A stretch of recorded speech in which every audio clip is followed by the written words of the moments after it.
as I normally do. Okay, we're recording now. Dr. Revis? Well, good evening and welcome to the grand finale, week 14. I guess you could say that the town hall may be the grand finale. And don't forget that is Monday evening coming up. And it's at 6:30. Is that correct, And it's Dr. on it's Stan? on your agenda. That's I think it's 6:30. yeah, no, no, No, no, it's 7 o'clock. it's And I 7 o'clock. sent y'all an email, Dr. Revis, but this is it. So it's corrected on the calendar, Okay. and it should have been 7 o'clock to begin with. I don't know. I really don't know what is thinking, but for Dr. Stone and others, they need that time to be able to log in the right time. So this is it. The correction has been made on the calendar, and it does start at 7 o'clock. The link is already in there, and this is it again, in case you need it. But when you go to your calendar and you go on next Monday, all you've got to do is click on that, or either you can click on this, and this will take you to the session at 7 o'clock. Okay, and we just have a few things to go over tonight. You can see the agenda. We're going to give you some comments and feedback on the AppTel and some brief comments about your case study.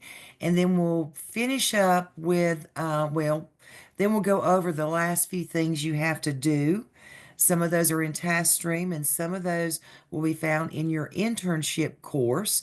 And then we are going to front load you a little bit and look at your course for next semester because I know some of you are going to get very bored over Christmas break because it's a long Christmas break, guys. I don't think we have class until the week of January the 22nd. And so you will have time, and I would hope you will spend some of that time doing some front loading on at least some of your evidence work. So let's talk first about our final app tale. I have had everybody upload, Dr. Stedman, and have all scores back except for one and all fours. So congratulations. Congratulations. That's amazing, guys. Did great work, and I am very proud of you. Dr. Revis, I'm waiting for one to get one has not been uploaded, so that needs to be taken care of immediately. The feedback to upload has been provided to all my students, all my class. So that should be done. But again, excellent scores as well. I didn't So I'm quite, so ex I I'm didn't so quite, I didn't excited. quite get all fours this time, but I got all A's. So Well, that's our goal. Our goal is to always get you to a four. And I know those of you in my class, I know you probably get frustrated with me when I say tweak this or tweak that, but I just want you to be the best you can be and show the state evaluators just what kind of work you can produce. So I'm proud of you hanging in there. And I know we're waiting on one evaluation, and I'm sure that's going to be a four as well. Um, so comments about our case study, Dr. Stedman. Dr. Revis, I was very, very, very, very highly impressed with the work on the case studies. The leaders did an excellent job with both of my groups, and I mean, the discussions were on. That's not that case study is a. I think it's a pretty unusual case study to begin with, but it's very realistic in the world that we're living in, and they had to do a lot of soul searching, a lot of thinking, a lot of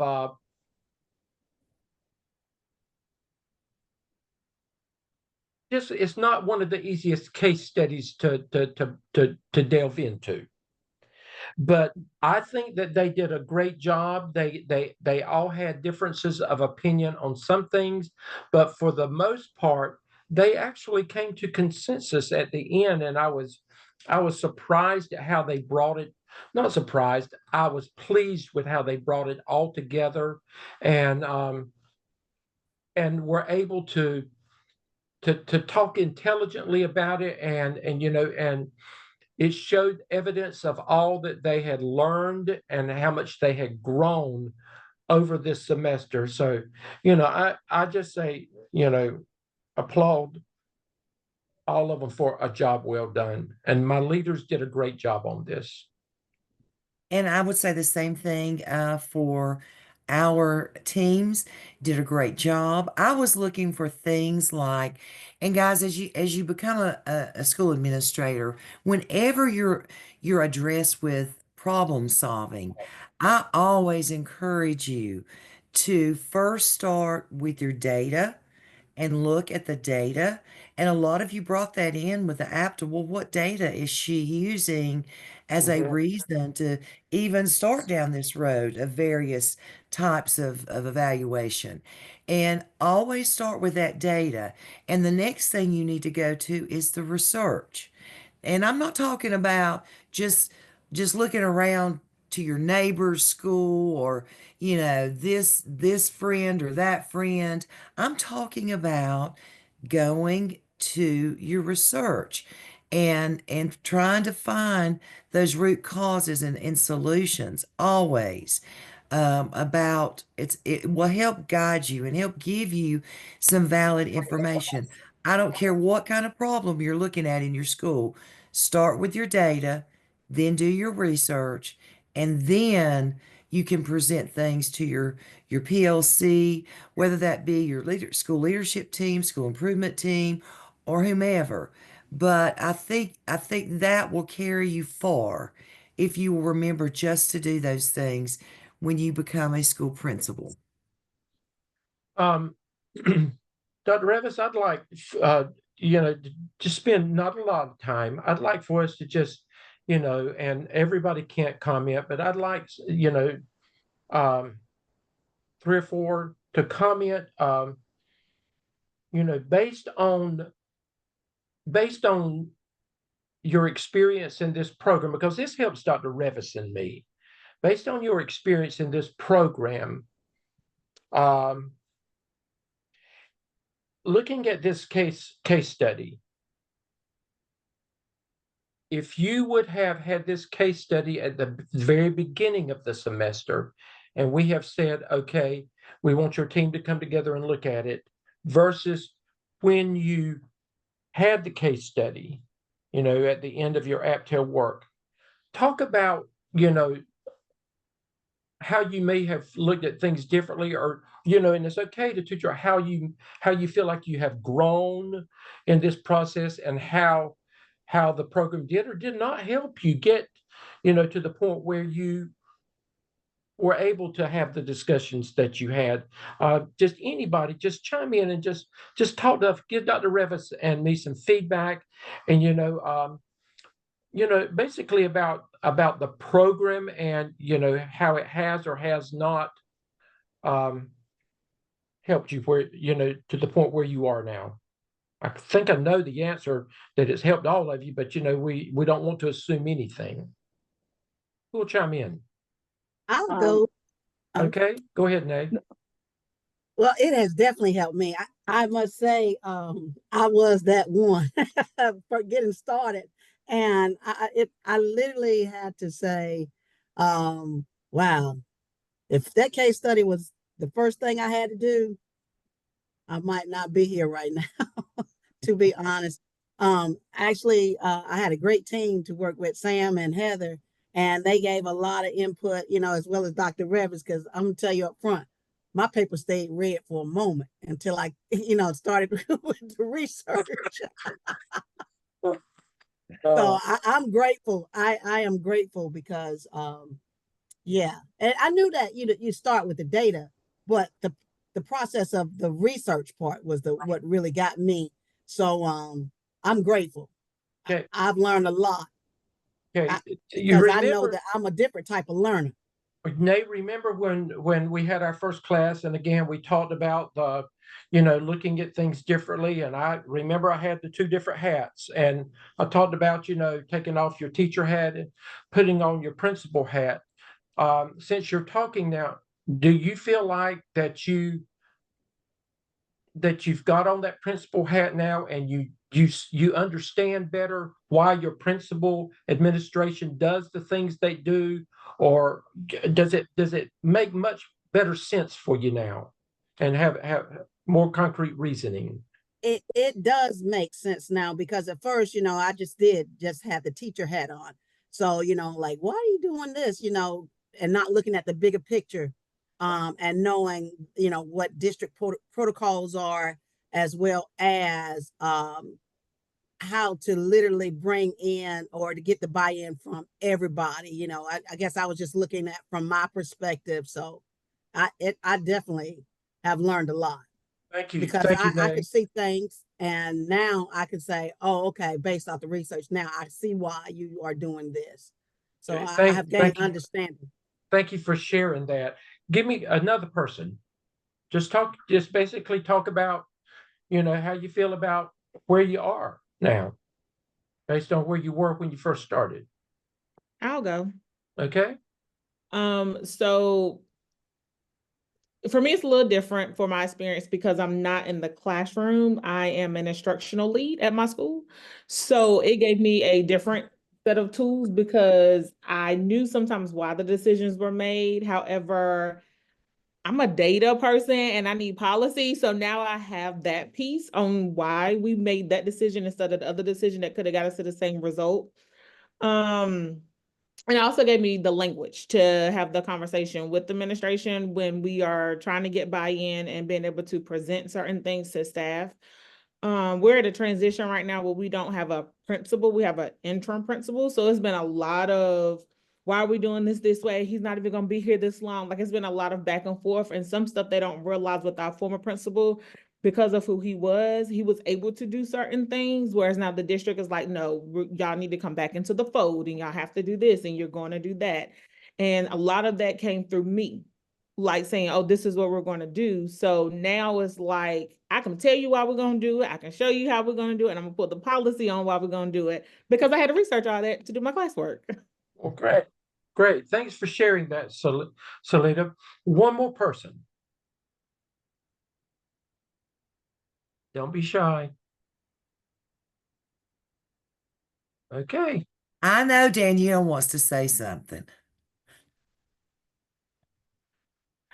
I think I would have to agree with everyone that this is my first year actually out of the classroom. I'm an interventionist now. So having that different role and seeing the different language and the different hat that you have to have in the decision making and the research that's behind it and the why, like the big why. I'm a big why person. And so knowing that now and seeing that and communicating that with my teachers on like the policies that we do and why we're doing this. And we are also going through a big transition with our school because we have a new superintendent. And so our school has to come back into the fold because our principal had a lot of leeway with us. And so now we're kind of going back into the fold of things. And so explaining to the teachers that, this is the policy, this is the reason why, and this is the research that's behind it and why we're choosing to do that has been in conversations that I've had to have. And even today I had to have a conversation with another teacher and I, because they're asking about district policy on discipline and discussing that within the teachers. I'm like, well, what does the best practice say about this? Like, what can we, based on research, that we can recommend for them for a good policy within discipline? And so I've been using the language and the research to implement things in my classroom and with my teachers as well. So yeah. Hey. Well, great. Thanks again. Thanks all of you for sharing. And I'm sure, if anybody else thinks of something that you want to say later on, just let us know and we'll be glad to. But we hope that what we've done for you this semester has served as the foundation to take you to the next level. And there is a next level that we'll talk about at the end of this session, as we prepare you for 603. We hope that the foundation we formed is what you need to be able to move forward, and that you feel, although it's, that next step is always, there's a little bit of anxiety with it, but but I hope that that anxiety is not the same as when you first started the program and you know that you've got the tools to be able to figure it out and to move forward. Realizing that, and I'm not patting Dr. Revis and me on the back, but I kind of am. We basically hold your hand a lot, and we take it very personal because you belong to us. It's not that other people are not going to care and they're not going to be there for you, but they're not going to go to the extent that Dr. Revis and I have gone. I can tell you that. They they wean you a little more, and then by the time you get to 605, you're supposed to be off the training wheels and riding the bicycle, fully riding it. So we hope that that what we've done, that you realize that nothing that we've done has been, to try to get you or whatever. Is to try to push you to the max so that you will be able to do that pretty much independently after you leave us. We want you to be much more independent than you have had to be with us, because we've kind of been there to support you in lots of ways, and others will, but I have to kind of say, Dr. Revis and I we're kind of special. We've been together for a long time, and we can read each other's minds, and we love our students. Not saying others don't, but we love you to the point that we'll stop what we're doing to help you with whatever needs to be done. Dr. Revis, if we could, let's go ahead into what's left that they've got to do. Okay. With the competency folio, internship log, the competency analysis, and School of Ed dispositions. We have not talked about the competency analysis and the School of Ed dispositions. So Okay. if we could just show them, for those that don't know what to do. All right. Can you see my screen? I've got Yes. TaskStream pulled We up. can. Yes, ma'am. Okay, and I didn't ask for permission. Nicole, I'm not gonna open up any of your stuff, but I just want to show you in TaskStream, you should have your Absol. It should be locked, means it's been evaluated. The AppTel, everybody should be locked with the exception of few. And then you've got your competency analysis and School of Ed dispositions. Those are found in TaskStream. Now I'm not going to open this up. I'm just going to open up the rubric, the evaluation method. Just a second, if I can get it to come up.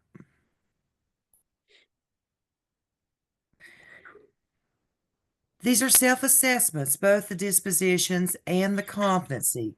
Now you can go ahead and do both of these now, because you've already reflected on all of your competencies when you finish the AppTel. So the certification of competency just means that you feel like you've either met or not met. Do you feel like you have demonstrated all these descriptors that are within the change management competency?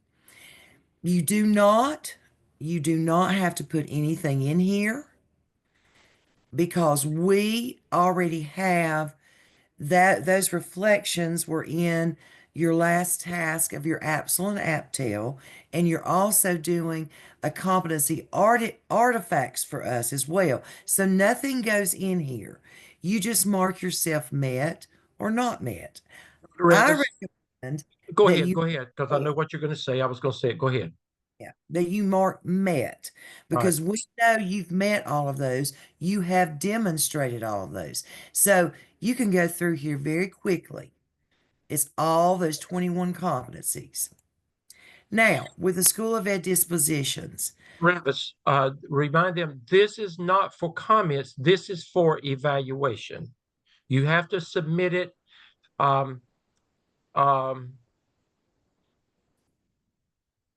for evaluation, I For think. evaluation, and it will ask you to do that. Now, your dispositions, I characterize those as belief statements. This gets at the core of what you believe. Now, the rating scale is a little bit different, all the way from unsatisfactory to exceeds. Don't mark yourself unsatisfactory and don't mark yourself exceeds right now. You need to be either here or here, and it's okay to be either one. You do not have to write anything down here or upload any evidence unless you mark yourself as exceeds. You need to think of this as a growth model. Since this is the first semester of your program, that's why I would say stay between here and here. Belief statements. There are many of these. Many. And again, it's a self-assessment. There are no right or wrong answers, but the only thing you have to remember, if at the beginning of the program you're marking yourself here at the highest level, you've got to convince your evaluator what you have done exceptionally well to demonstrate that level of development here in your first semester. Dr. Revis, I would think, and I would advise you, be careful marking yourself exceeds expectations. We can't tell you not to do it because that's your prerogative, but you've got to justify it, and it doesn't mean that the evaluator is going to agree with you on that. I would highly recommend, by the time you get to the end of this program, most of you should be there. So, if you're going to do that, I would wait for the most part until my third semester, when I knew that I had accomplished everything that I needed to accomplish in this program successfully. Agree. All right, any questions on those two self-assessments? Again, this is found in your DRF folio where you uploaded your APSL and your APTEL. All right. Now, for the other things that you have to do, go into your internship course, and under discussion boards, the first two things you need to respond to. This is your competency folio, or you can think of this as artifacts of your 9 required competencies. So this is where you go, and here is the blank document right here that you download. And it looks just like the one that we did for the APSL.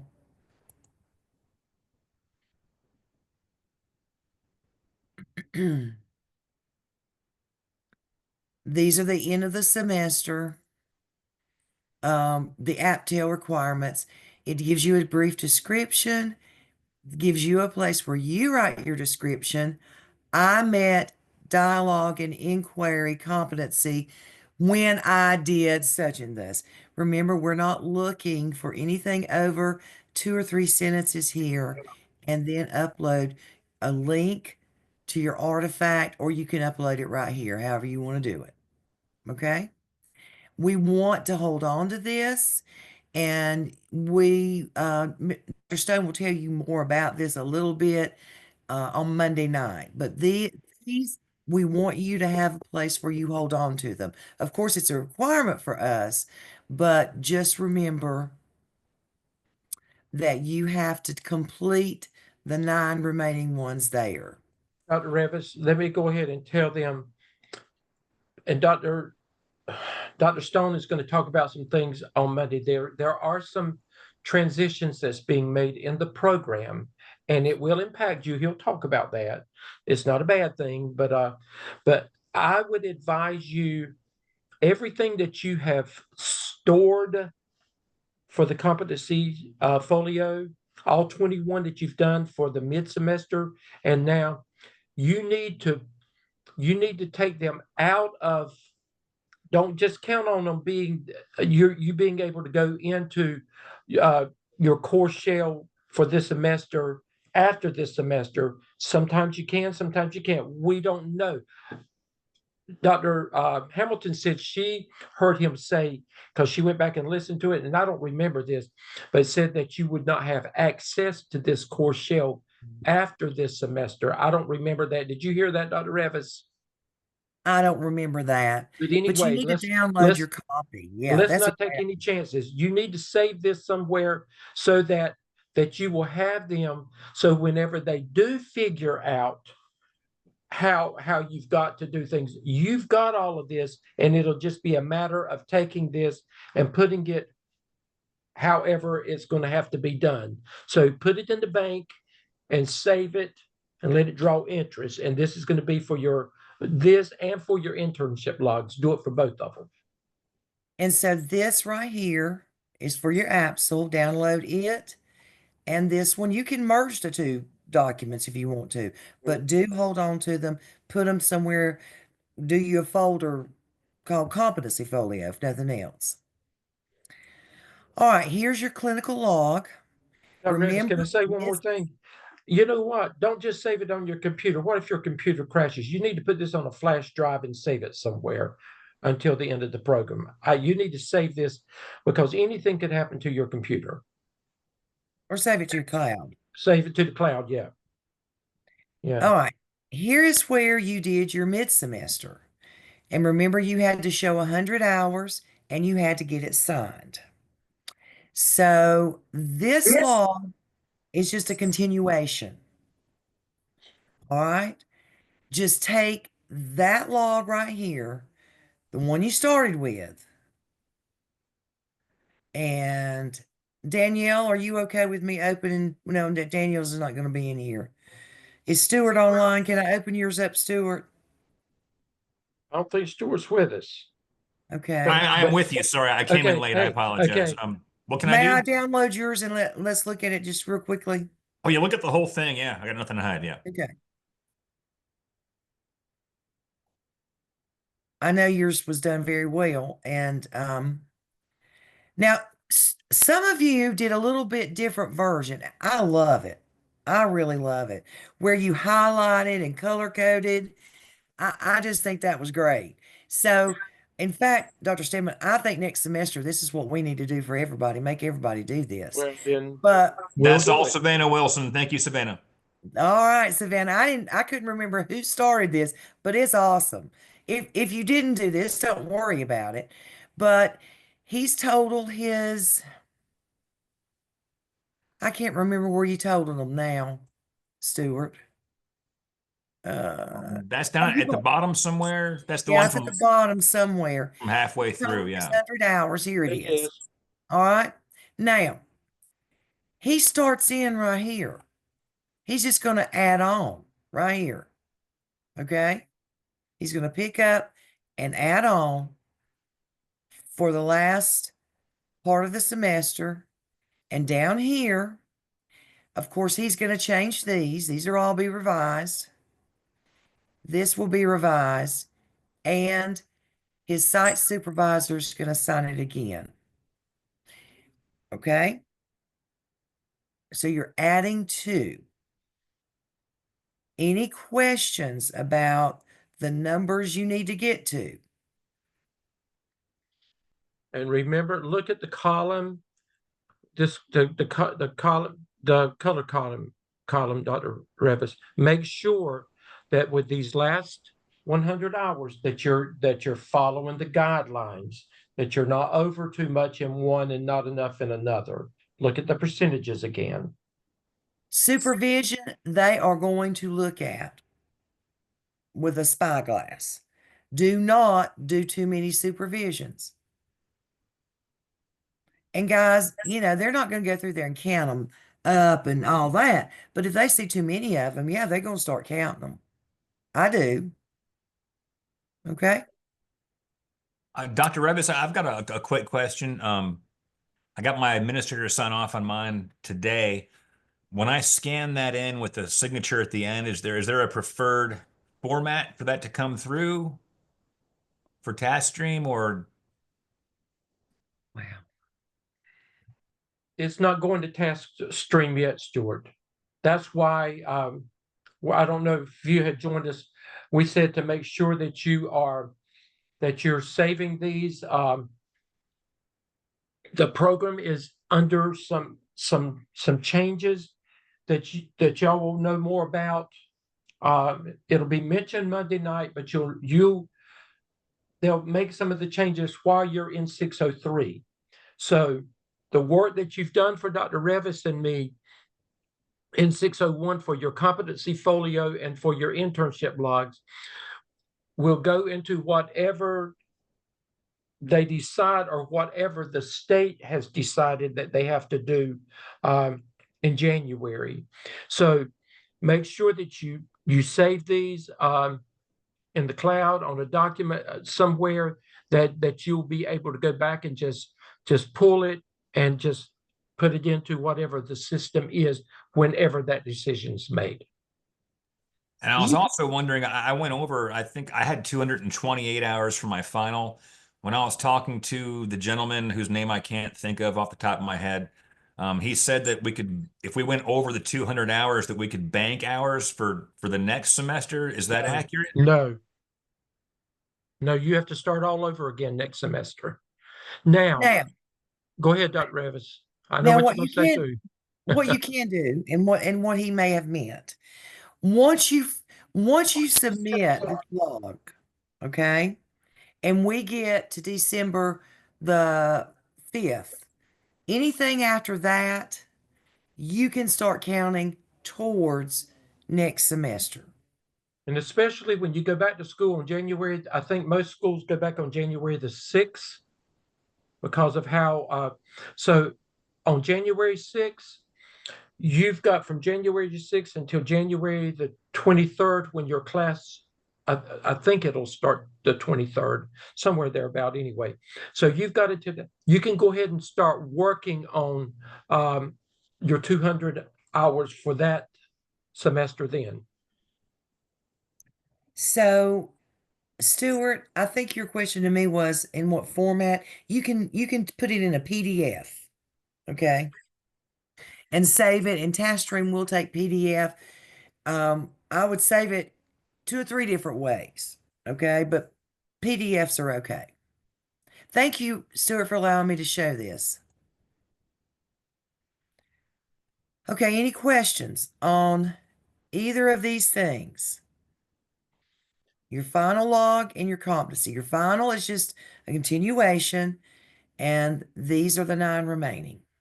Dr. Revis, I would advise both classes to go back. If you were in Dr. Revis's class, go back and look at my comments for, especially for the competency folio.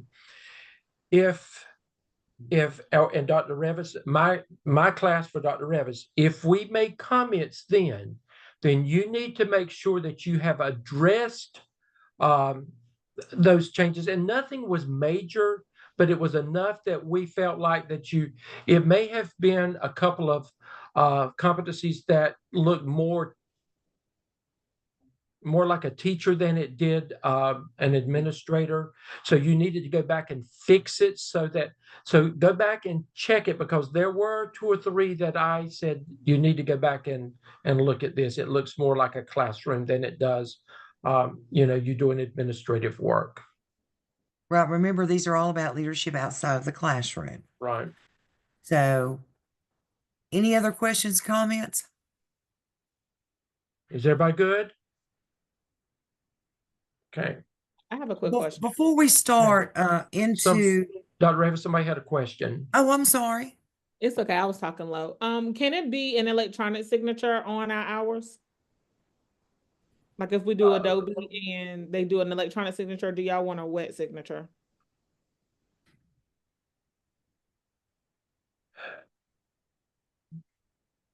It's always been wet. Now, let me say this. If they have an electronic signature that's truly their signature that they will put on there, you know what I'm saying? I've got a signature that I'm actually signing, and I can sign documents with that. But when I do that, I always turn it to a PDF, because then what keeps somebody else from copying and pasting that signature. So I like wet signatures. I think that's the safest. Okay. So But I agree. I think because we don't want, when your final work is submitted to DPI for your certification, we don't want any questions. So let's just go ahead and make it a practice just to get the wet signatures and avoid that, so that there's not any questions about things down the road. So 'Cause I'm here's the asking wor- because when this is due this week or whatever, my hours and stuff are done, but my administrator wasn't there today to sign it, and we're out of school the rest of the week. Okay, but you'll be back Monday, right? Right, but it's due before then. Okay, Dr. Rivers, we said that we would have this problem, or not a problem, but this issue. If that's the case, submit your work for us to look at, and then tell us that you're getting your signature on Monday, okay? Okay. Just do All right. that for us to go ahead and declare. And the reason we need to see it is that if there are issues, if we wait until Monday to see it, then that doesn't give us time to, to get it back to you and communicate with you in time. So that's why we've got to have it this week. Okay? Thank you. You're welcome. The worst thing that can happen to you is 3 semesters down the road, your principal's gone and you need a signature, or the method upon which you have to submit this to the state requires a wet signature, and you can't find your principal. And we don't want that. We don't want something that simple to be a stumbling block for you. Dr. Stedman, before we go into the OMA materials for 603, I just want to say a couple things. Okay? A big difference that you're going to see between what we've done this semester and next semester is this. Dr. Stedman and I focus very, very heavily on the artifact evidence work, the APSL and the APTEL. And through those things, we try to get you back up to speed on APA. We try to teach content and weave it in where appropriate. But we spend the majority of our time helping you understand how to unpack that rubric and put it together for the state evaluator. We have, and we do. Next semester, your next 2 semesters, they're not going to spend time on the artifacts. They're going to spend time strictly in content and other assignments. So you're going to have to, and you should feel good because almost everybody got a 4. You should feel very, very good about being able to take this evidence work, unpack it, unpack the rubric just like you unpack your standards in the classroom. And through the models or through the work that you've already done and the models we've provided you, you can do this with little to no assistance. Now, you will have a clinical coach and they'll support you with that, but you've got coursework, a lot of assignments and activities and content with the coursework. So it's almost like, okay, we've tried to build that foundation so that you're not worrying about, what that evidence work needs to look like, what is a 4, and how do you do APA. We have tried to build that foundation for you so that you can fly with that. But you're going to get very little direction on your evidence artifact work.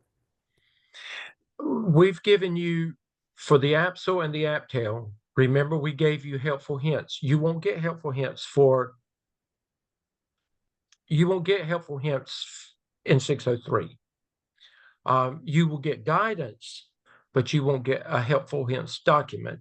So that goes back to what Dr. Reva said. You've got the skill base now to unpack, and figure it out based on the resources that we have provided you with this semester. You won't get an OMA example. You won't get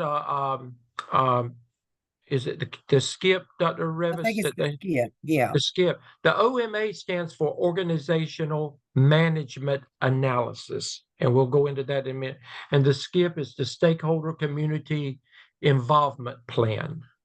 But you're going to, you have worked with things this semester that you were very familiar with and somewhat familiar with.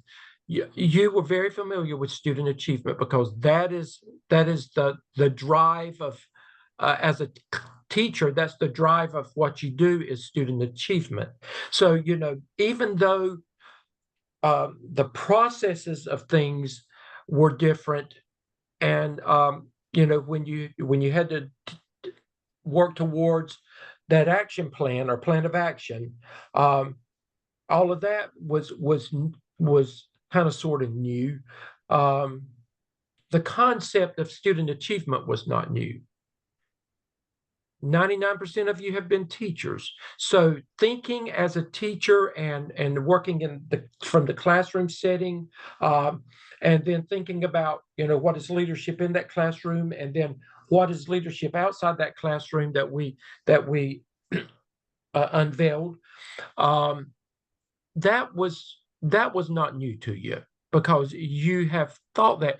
You just looked at it differently, you know, as we guided you to think as an administrator with all of this. Work with the OMA and work with the SCIP is going to be, for most of you, it's going to be something that is pretty much out of your comfort zone. Because you have seen, you know that principals do this and principals do that, but you don't know how they do it. You know, you've not been involved. You're going to get involved in those kinds of things this semester. You're going to get, you know, you know, you've heard about local, state, and federal law and policies, but you've not been fully embedded in what they look like as it relates to the role of an administrator. And it's going to help you understand this is what the law says. And again, it's going to help you better understand. Now I understand why they required us to do what we did. It'll make sense. But you'll delve into that, and you're going to delve into school finances. You will find most principals are very, very possessive of school finance. But remember, most of it's public knowledge, and you need to get involved with it as much as they will allow you. But you're going to understand, you know, better understand what those budgets look like and everything else this semester. So again, the role of the role you're going to take as an administrator this semester will be entirely different from the role that we have charged you with this semester with student achievement, and then looking at, you know, teacher empowerment, teacher and leadership.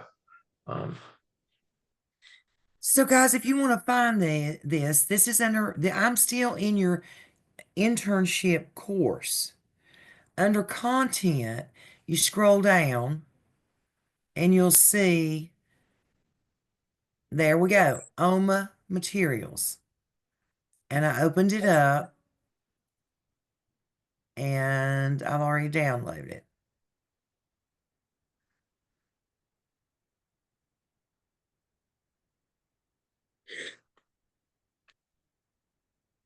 So let's go to the rubric first. Oh, you want to, Dr. Stedman? Look, go back up there. First of all, you see, look, this basically tells you, just as a review of what each of the 4 tasks for the OMA looks like. You're going to do a contextual analysis. You're going to do instructional capacity building. You're going to help build a schedule. And then there's a reflection with the 21, with a portion of the 21 competencies again. So you're still looking at those 21 competencies. Yeah, go on down, Dr. Revis. And I'm going to go on down to the rubric. Right. For you to unpack. And it's at the end. These are explanations about the individual tasks. And here's your rubric. Now, this is very important because this is the rubric your state evaluator looks at. Okay? And this is task 1. Can you see it, Dr. Stedman? Yes, ma'am, I can see it. And remember, you should always be looking at that last column, accomplish. The others really are, unless you didn't get accomplished on something, you can go back and maybe figure out why. But your focus should always be on that last column. And, just like we gave you a checklist of things to look at, you need to create your own checklist and say, I've done this, I've done this, I've done this, to check it off. Dr. Revis, I would like to go back up for a minute because I Okay. think they'll better understand that with something Wanna that I go- was looking at. Go back to task 1. Okay. Let's see. Excuse me, I don't mean to make you dizzy. That's okay. Let's see. It don't Here we take go. much. It don't take much at my age to get dizzy. There- Let's look at that task 1 description. It tells you a contextual analysis, because you've got to do a contextual analysis. It tells you what it is. A contextual analysis is simply an analysis of a school that helps us to assess that organization within the context of its historical, environmental, and cultural setting, but also in terms of the qualities that characterize the organization that are unique in that culture setting and not impacted or influenced by external factors. So what you're really doing, you're looking at when you say the organization, the school is a big organization. You're looking at everything that that that makes up the inside of that school, and you're looking at everything that makes up that school on the outside. So externally and internally, what is everything that makes up the school and basically makes the school what it is. Now I'm looking at Danielle, and I'm looking at Salida, and I'm looking at Stuart. So, and I'm looking at Nate. Those are 4 different people. And when they look at the contextual analysis of their schools, there will be some similarities, but for the most part, there's going to be many differences because of the communities you serve. Does that make sense? So you're basically, how you did an analysis of this and analysis of that with the work that you did with the Apps napkin. You basically are doing a complete analysis, a contextual analysis of what the inside looks like and what the outside looks like to make your school what it is. Go ahead, Dr. Revis, with the In prompt. the first prompt, this is very important. And I have been a state evaluator, and one of the things I always look for, understanding of district, state, federal policy, law, and mandates.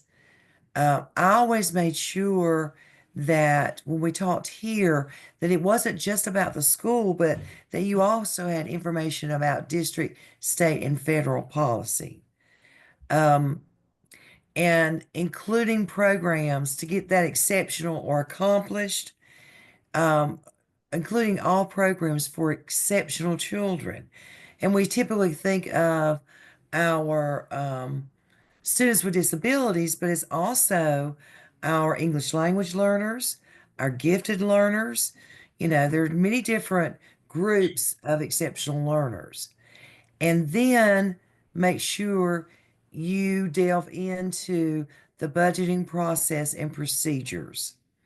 And describe how school personnel and the school improvement team, what are their responsibilities or role in developing that school budget and procedures. So make sure you unpack it, and you will have to set yourself section headings based on these things. Revis, going back to that first one again, let's look at the first, no, come back down where you were talking about, prompt Okay. one. Okay, let's look at that where it talks about understanding district, state, and federal policy law. Right now, with the presidential change that's going to take place in January, you need to really focus on this because state and federal will have a tendency to have some changes when it comes to that. You really need to look at what is our national government doing with a lot of governor changes? What are our states doing with school superintendents? We got a new school superintendent in North Carolina, new governor. You just need to look at it. And, with all the bipartisan things that we deal with, you need to look at how is that impacting, what it looks like in your state. Because all of this directly impacts your school. And Dr. Revis, I would say while district policy and law is highly important, you have to address it. Federal policy and law is you have to address it. It's important. We deal more with state law than we do anything. So, all that's going to be unpacked. You really are going to enjoy the learning curve with all of this semester. I love this stuff. And the good thing about a lot of the work of the OMA is you're not pulling together a PLC. You are digging this information out for yourself.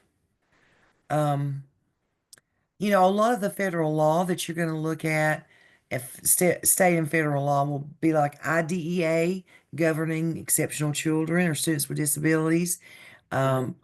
Anyway, and some of your work in those programs, that very well. So, and your task 2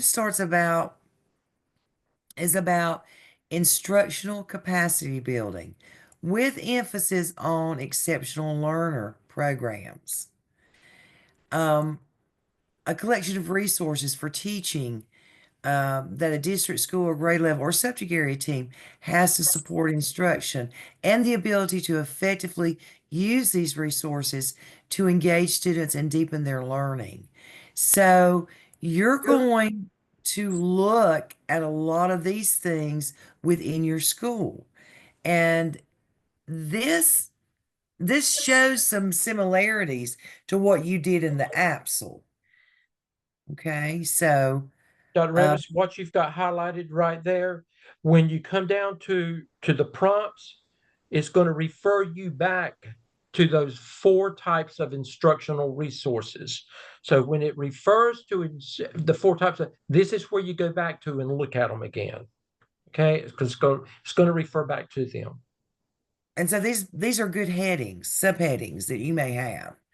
And remember, what you're doing is you are investigating things that are happening at your school.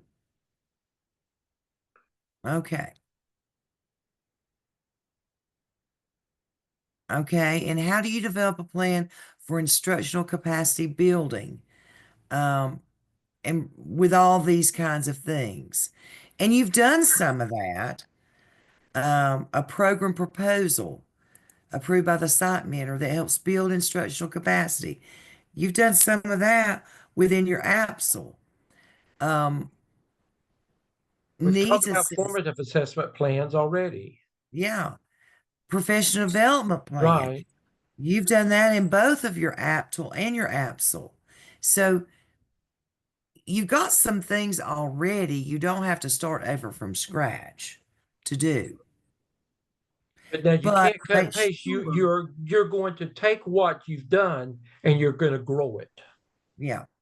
But make sure you are focusing on the rights and needs and services for exceptional learners and all special needs populations.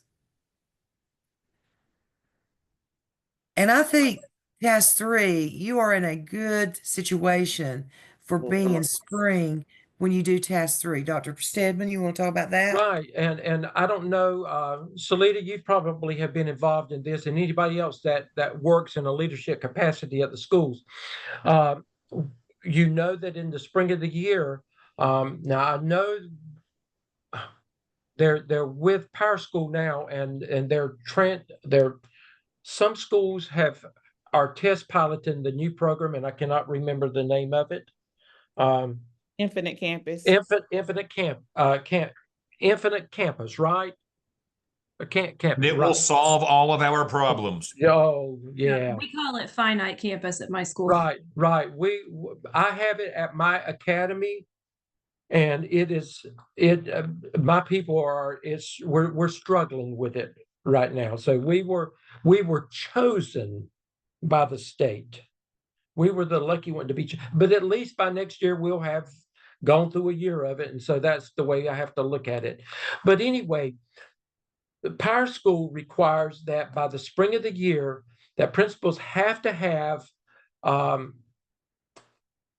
schedule pretty much in Power School.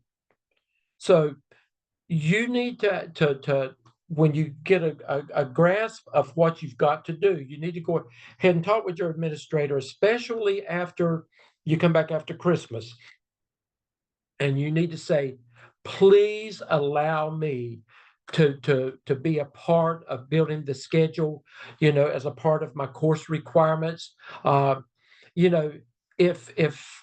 they don't allow you to do anything else but to observe, you learn and you write on your observation experiences, but it really would be nice if they would give you some hands-on experiences. And I think most of your principals will.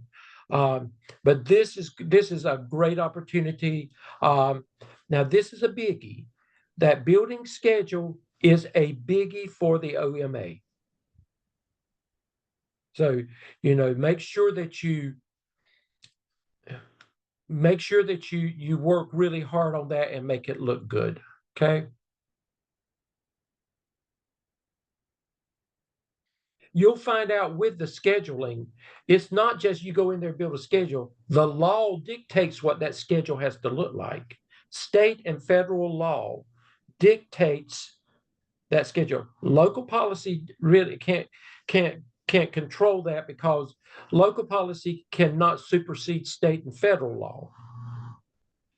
And policy. So you're going to see a lot of state and federal regulations tied into why that schedule is what it is, with your instructional minutes, what you can do, what you can't do, those exceptional children, other special populations. It's not always exceptional children are also your academically gifted students. You've got to look at all that stuff. And if you're in a high school, you've got to look at your honors classes. There's just a lot of stuff that you're gonna see in the schedule. Casey, you have a question? Yeah. So our scheduling, our counselors and principals start scheduling probably like mid-December. Is that okay to start working on that Absolutely. early? Absolutely, yes. Okay, because we give them a second copy of their schedule before they go home for Christmas. Okay. Can you be a part of that? Oh, I've already been told I'm going to be. Okay, good. That's a great thing, Casey. And if that applies to anybody else, go ahead and get involved in it before you go home for Christmas. And then task 4 is a reflection on some of your I can't remember how many. 12. And Dr. Revis, the thing is, unless it changes, out of the 21, you pick any of the 12 you want to do for the OMA. It doesn't matter. And then the remaining 9 will be done when you do the skip. You won't be dictated like we did, and we did it for a reason to get you started and guiding you. But you'll have freedom this time, I think. Okay. And again, the state rubric, this is the state rubric. That's for task 1,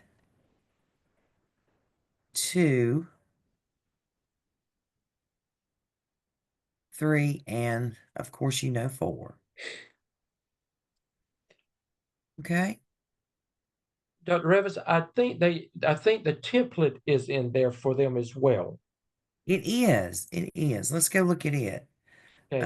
While Um, Dr. Revis is finding that, just a reminder, I would go ahead and I would download this. I would make me a hard copy and I would download it somewhere in case it's not available to you after they'll close Blackboard down at some point after the class is over with to work on it until another time. So I wouldn't take a chance. I would go ahead and put this information somewhere else so you'll have it to be able to work with. template looks very, very familiar, doesn't it? And I think maybe this has maybe gone to the, okay. And here's your task 1. Remember, you leave all this stuff in. And then you have to start writing things in there. Okay. There's task 2. This is the template text, leave it in. And so on. So, and then here are your competencies at the end. So your clinical coach will work with you, but I don't believe they're going to give you examples and that kind of thing. Guys, just break it down, unpack that rubric, just like you know how to unpack your state content standards. You can do that. I don't know exactly how it's going to work. I know that they'll probably do some combining, Dr. Revis, since we lost some students over the semester. I don't know. I do know that Dr. Hamilton, and you've met Dr. Hamilton. Dr. Hamilton is going to be teaching 603 class. So I do know that, and Dr. Revis does too. If you get Dr. Hamilton, you're going to be in great hands. The others, Dr. Revis, I can't remember who else is teaching the 603. I think there was just one section, maybe. No, there were 2. Were there 2? What I think another one is going to be one of the full-time professors at Gardner Webb, but I'm hoping, I really am hoping that our groups get Dr. Hamilton, next semester. I do too, and she's right now come out of retirement to do personnel at the district level. Right. So she is very knowledgeable of school law and that kind of thing. Right. You'll enjoy it. And I'm sure you'll do well with whomever, but if I could pick it for you, I would pick Dr. Hamilton for you. So, Savannah? If you go in your Web Connect, you can see who your professors are for next semester and for summer. It's all already in there. So a couple of us were just texting, we were looking, and we all have Hamilton, all of us who have been talking to each other so far. Oh, great. Awesome. Great. That is good news. But that doesn't mean that they may not change some of you. And typically what they've done, unless they combine classes, your Zoom teams will remain the same unless they redistribute you across combined classes. And I think that's good for you because you've developed a good relationship with your Zoom team members. So I think that's good going forward. Savannah, does it, where did you go and look? So if you go in your web connect and log in, Hey, then on- Danielle, go in and look and see where you are. And that way we'll know, because Savannah, you saw my group in there, didn't you? Okay. yes, I see. Like I can only see my own schedule. So, but Okay. I I can- don't, Okay, I, well- I'm in Dr. Revis's class and I don't have Hamilton. I have, Okay. Sanders. Okay. Dr. Sanders is a full-time, and Dr. Sanders is good too. I've known her for a long, long time. So Dr. Sanders will be the full-time faculty from Gardner Webb Teaching 603. I didn't know who it was. But you're in good hands with Dr. Hamilton as well. I mean, with Dr. Sanders as well. And I'll But, echo that. I've worked with But Dr. again, Heather, and the rest of you, with all of them, they're not going to focus like, you know, the day-to-day details with the OMA and the skip. You will have to do that yourself, but you know how to do it. Okay. But guys, get started on it. You know, go ahead and get started on it. You can do a lot of that legwork and research all that stuff now. And then you can focus on your coursework, your other coursework. Well, guys, I certainly want to end up by saying that I have thoroughly enjoyed working with you and getting to know you. I've watched each and every one of you grow into leaders outside of your classroom, and that's been very, very rewarding to me. You have grown so much in just your professional writing and even how you talk whenever you share things over your Zoom. You've just grown so, so much. And you'll always be our students, and we want to know where you end up. And when you go over to that administrative role, which you will, we would like to know it and we would like to celebrate with you.